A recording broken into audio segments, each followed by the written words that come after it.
Hi, everyone. This is Dr. Gail Carson, your host for Women in Business, a show that celebrates women and their accomplishments as entrepreneurs or senior managers.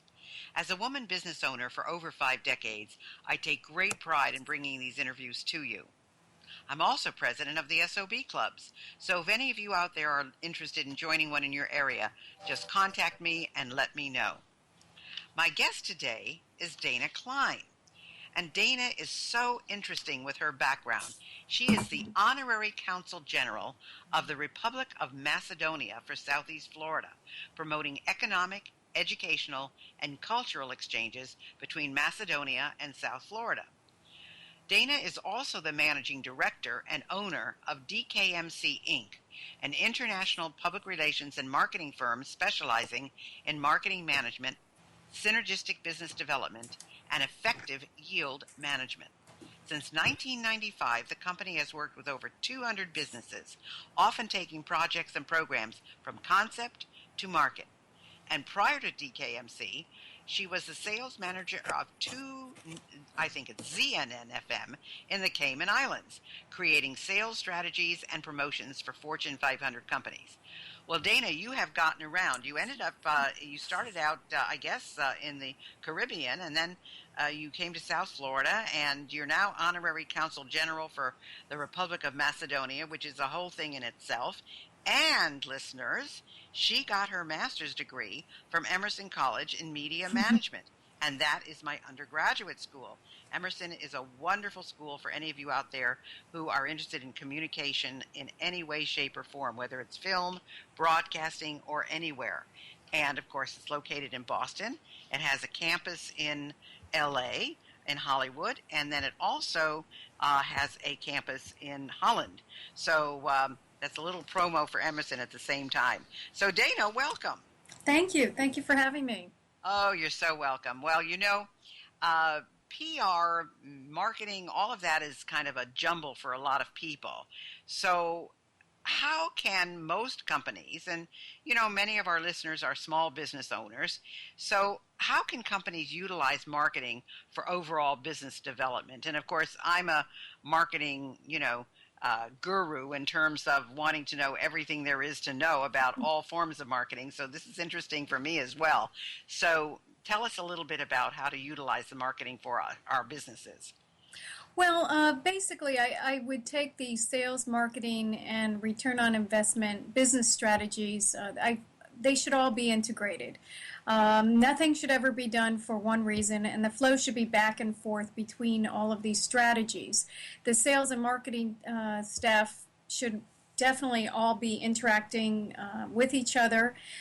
Salespeople and the business people that are all other staff people, even the human resources people that are dealing with corporate communications, should be sharing information with the marketing people, because the people on the front line are going to have the most information that's going to be unbelievably invaluable to the marketing people. And then the marketing people take that information and then create information for the others to take back out onto the floor. So there should be a big back and forth, and the marketing and PR people should be at the table with the business people to make sure that the objectives are met. And that's how you get the most bang for your buck and the return on the investment. And everything that's done through marketing should be including some kind of point of sale program, some kind of sales attribute in the marketing, so that it's all consistent with what the people on the front end want to have. Well, that is a beautiful plan for a company with some employees, in other words, 50 people or more. But what about these entrepreneurs who are chief cook and bottle washer? I mean, first of all, I do agree with you. I don't think that big companies, or even companies with 50 employees, ever ask enough questions to their frontline people, because they are dealing with the customer all the time, and they know what customers like and don't like. And you yourself know you probably complain a lot to people. I complain a lot to people, and it never goes any further because they have no accountability or responsibility. But what about an entrepreneur who is this chief cook and bottle washer, and they are the marketing department, they are the sales department, they are the customer service department, they are, and for them, and this is what I have found with the entrepreneurs that I have coached and the small businesses, they don't really do it as a full plan. They do take exactly what you said. They do take each situation as an entity of its own. They don't really plot or plan an entire campaign or how That's one true. thing affects another. So what do you think makes a marketing program successful? Well, I think you have to put together your strategy and your tactical programs. I think that and you bring up a huge point because small businesses and entrepreneurs, they're the bulk of what we have here in the U.S. And what they need to do is be in tune with, everything is feedback that they can use. Even a no is nothing more than a delayed yes. And then you've got, so their strategy for their business plan, even though it might be on a little index card, it is a strategy of where they want to go. But then the question is, how are they going to get there? And they use, the marketing strategies that they get from being on the street, from being face to face with their clients, all of that goes into their marketing strategy. And obviously, they wouldn't be in business in the subject they're in if they weren't sure that it would sell. And then the question is how do you fine tune your sales approach and your marketing approach? And I agree with you. It is tough. And so what they would need to do is really connect the dots and to be more efficient and to never ever do anything for one reason. So for example, you don't go to an event and just expect only to sell. You're going to be collecting research while you're there, even if it's like these, I don't know about you, but I have sticky notes all over my room, and you've got to, write down, okay, well most business people know their business, but what they forget is to listen to what the customer is saying. And if the customer is saying, you have 10 customers that are saying, I really like this, but I wish it was in red, then that's what you need to do, is to put it in red. But so when you go to an event, you collect valuable information, you have a direct sales approach, you have relationship marketing opportunities, you can position yourself, network with the other vendors and develop relationships for cross promotions, cooperative business opportunities, and even credibility for credibility reasons. But as an entrepreneur, you have that extra bonus of just being able to gather all of the information and to use it wisely. Well, now, this information or these messages, how are they being consumed? I mean, how is the public viewing all of this, or the potential customer, and how will PR play a role in the way these messages are being consumed? Well, nowadays, messages are coming from, messages have always come from everywhere and everything. And for example, if you are promoting, to come into a restaurant, then you might have somebody walk in jeans, and you might have somebody coming in a suit that tells the owner that, okay, well, here's possibly two target audiences, and maybe I should, my waiter should talk to these two different people and figure out where what was it that intrigued them to walk in the door, and then this is all information, and it's information that's being consumed on both ends, and what makes the new media so much more intense is that it's created a different kind of response mechanism. For example, the consumers are responding more aggressively to efficiency, on-demand service, variety, creativity, and they're looking for new and increased access for things, global connectivity, and so the messages are being consumed, but they're also being thrown back faster. And so the people that used to be creating and were content providers of messages and information and all this information, they they are now having to get back information, and for a long time, that was a big shock. And so now you've got the creators now being the receivers, and not only the receivers, but they have to absorb and digest all this information, and then send it right back out. But then they have to be ready to receive some more information back. So what you've got is a lot more demand, a lot more intensity, and then and the world's getting smaller, and fragmented audiences are all over the place.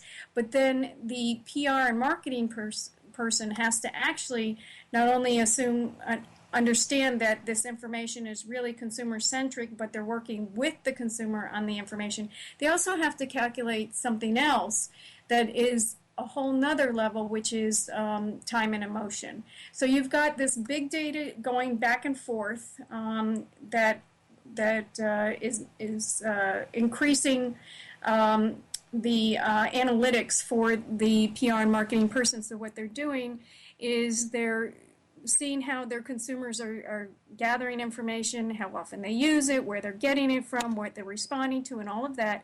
But then the marketing and PR person, where they excel, where no one else excels, is that they more than anybody else understands time and emotions. So, for example, if you have, let's say you have a business, a female business entrepreneur, and she's also happens to be the caretaker of her family. So she goes through a whole day of being with clients. She's got the kids running. She's running them back and forth, and she finally puts them to bed, and she gets a message that talks about a spa day.